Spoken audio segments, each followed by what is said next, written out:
ต่อเด้อทางเทิงเพื่อน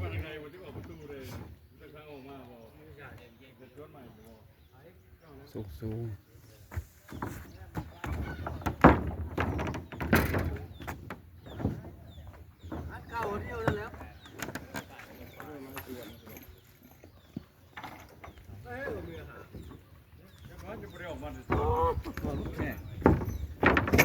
ศิลวัตรเป้ขึ้นพึกษาจิมหาชาติ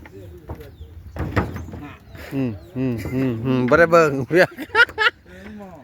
ปากสิครับโดมมาเลย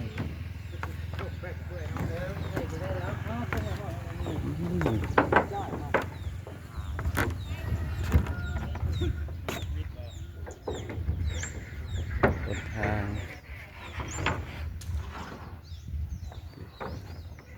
ความสูงเป็นเรือน2 ชั้น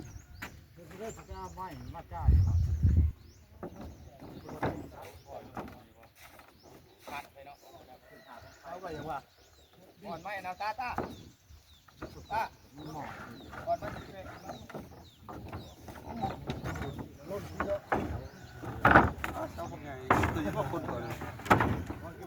ไม่ก็เดี๋ยวจะเอาขึ้นทีละเช้าขึ้นเป็นวีสิบ่ได้ข้อก็บ่เคยย่อจักเถื่อเอาตัวมันประมาณนี้มันก็ได้โอ้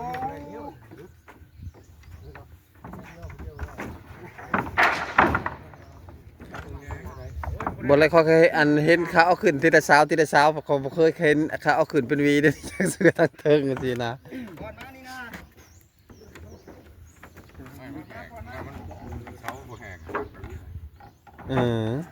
นักอยู่แล้วไม่เพื่อนตะบุยเอาขึ้นตั้งท้องเลย3 คนหามเป็นแยกบอกขึ้นแต่เช้าบอกว่ามันมีเบิ้งว่าตัวเองมันเป็นงาบอกมันคล้ายๆนี่ว่าขึ้นรถว่าสูงเป็นทีละ3 เสาต่อแบบนี้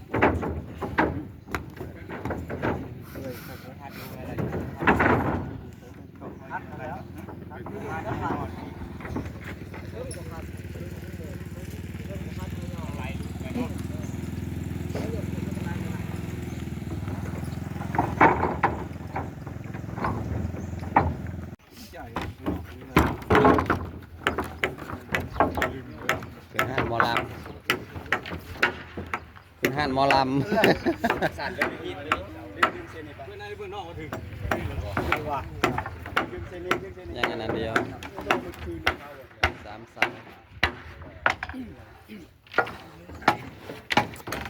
ได้ดีป่ะมาเลยกาแฟไปชมในห้างนี่เลยนี่โอ้ยแล้วกาแฟในห้างนี่เลยดิเว้ยไปจ่ายกาแฟเสาแสง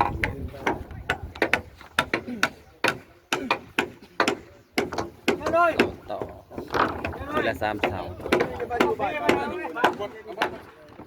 ไม่แน่ครับตอนนั้นถ้าเล็กคน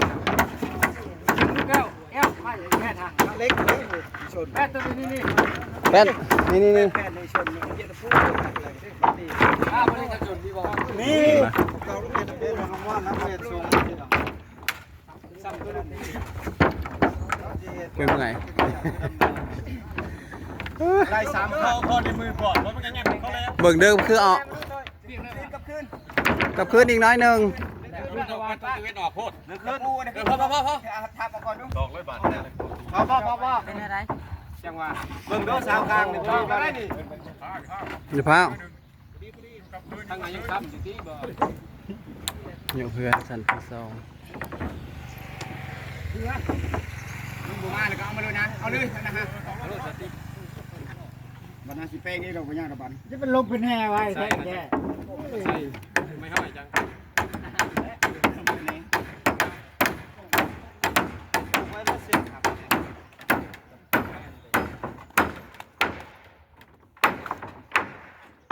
กาแฟอย่างบ้านนี่เอา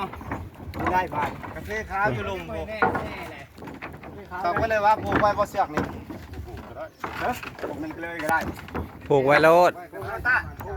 ผูกไว้ซ้ำหนึ่งนะผูกโลดตึงได้หนึ่งพอแล้ว ผูกมันมั่นใจแหละ ผูกไปผูกอยู่ผูกแดนผูกเสาอยู่ เป็นไก่เลยมาได้ดึงมาจากการเอาแล้วเอาลงมาที่บ่เอาลงมาที่เอาลงมาแต่คือก็น่ะแล้วต้องคิวเทิงอะไรอย่างเงี้ย มาได้ใส่ไม่ห้อยไม่ได้ใส่ง่าย สวยแล้วขึ้นตั้งขึ้นแล้วเรียบร้อย หน้าจ้องขึ้นมันก็ตัดลง ฮะ บริเวณนี้ ได้เขาดึง แม่มันคือว่าสิผมจับแล้วได้พาใหม่อีกแล้วมันก็บ่ยากดอกเลยนะ บอกยังก็ มันลืมยังว่าตัดหานลงมาละหานไปเบิดละบาท มันคือพี่โกกเลยเนาะคือเป็นท่าสีอยู่ตึกท่านที่70เกือบโล ลืมหานป้ายตัวจองขึ้นมาละหานลงน้ ไม่ใส่แหวนอนามัยแหวนเราขึ้นไปแล้วมันมีอากาศหายใจดูจอดลบจอด ำเฮ้ยไรกระดาษเฮ้ยไร โกกอันนี้แหละโกกว่าจะนานอนามัยแหวนอนามัยแหวนอยู่นอกข้างนอกมันนักกี่พุ่นที่เข้าไปเปลี่ยนใหม่เปลี่ยนความสื่อ ว่ามันนอกให้มีอาการหายใจแล้วคือชู ใช่ภาษาคือเจ้านาย ใส่เสาทางเทิงแล้วเลยเฮ็ดซองสั้นสิแลเฮือนบ้านนอกทางภาคอีสานนี่เฮือนสูงเฮือนซองสั้น